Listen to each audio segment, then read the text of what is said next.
დღეს ჩამოვედი იმისთვის, რომ ერთობლივად ჩავატო პრეზენტაცია რეგიონის განვითარების. ჩვენ შევიმუშავეთ რეგიონების განვითარების გეგმა თითოეულ რეგიონისთვის და დღეს გვექნება ეს ფართომასშტაბიანი პრეზენტაცია, მექნება შეხვედრა ბიზნესმენებთან და ჩვენ გვინდა რომ ეს რეგიონი გახდეს მართლაც სამაგალითო. სამეგრელოში არის უზარმაზარი პოტენციალი, უზარმაზარი რესურსები არსებობს, ბუნებრივი, ადამიანური, ამას შეიძლება გამოყენება, ეფექტიან დათვისება. ჩვენ გასულ წელს ჩვენი მთავრობის დახმარებით და ასევე ბიზნეს სექტორის დახმარებით რამდენიმე $10 მილიონი ინვესტიცია შემოვიდა სამეგრელოს რეგიონში. წელს ველოდებით უფრო მეტი უნდა შემოვიდეს. ჩვენ გვაქვს მიმდინარე პროექტები დაფინანსებული. ნახეთ ალბათ რომ ესე იგი დღეს გავხსენით რეგიონული ოფისი, სურათო უნებლობის ოფისი გავხსენით.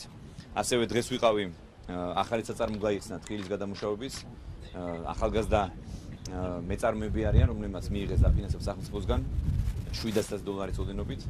ეს არის ძალიან ხერხსახები, მე ვიტყოდი, მაგალითები, რომელიც განმახორციელდა ერთობლივად ბიზნეს სექტორთან ერთად. მე მინდა ხაზი გავუსვარო ჩვენ პირობისაბებს, როგორც იცით, გუშინ ჩვენ შეგვიძლია რომ დღეს გავხსნით ახალ საწარმოს, ეს გახლავთ ერთ-ერთი მორიგი დაფინანსებული საწარმო, აქ არაფერი არ იყო სულ რაღაცა ერთი წლის წინ პრაქტიკულად და ყველაფერი აშენდა, ეს გახლავთ ახალი თანამედროვე სტანდარტები და რა ძალიან მნიშვნელოვანი, მათ მიღებული აქვს ჭუვის სერტიფიკატი. ეს არის უნიშნულოვანესი და რეგიონში მე ვფიქრობ, რომ ერთ-ერთი პირველია აღნიშნულისათვის ეს გახლავთ ხილის გადამამუშავებელი საწარმო, ათობით ადამიანია დასაქმებული და სულ ჯამური ინვესტიცია $1 მილიონზე მეტია.